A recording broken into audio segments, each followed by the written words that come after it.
अंकुर उगवत नाहीत. वाळवंटामध्ये कधी कोणी शेती केली का? काही पेरलं का कोणी? काही गहू हरभरा काही वाळवंटामध्ये उगवतच नाही. त्यामुळं वैराग्ययुक्त अंतःकरण जिथं असतं, विवेकासहित वैराग्याचे बळ धगधगीत ज्वाळ अग्नी जैसा, अशी स्थिती जिथे आहे.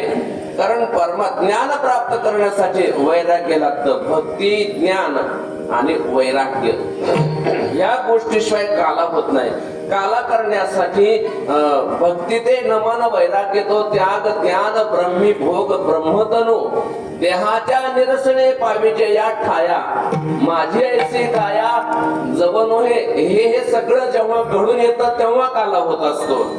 काय लागतं? भक्ती ते नमन लागतं, वैराग्य लागतोय, त्याग लागतो, आणि त्यानंतर ज्ञान ब्रह्मी भोग ब्रह्मतनु, ज्ञानाचा अनुभव, आणि या अनुभवातून देहाचा निराश झाला पाहिजे. देह नव्हे मी हे सरे या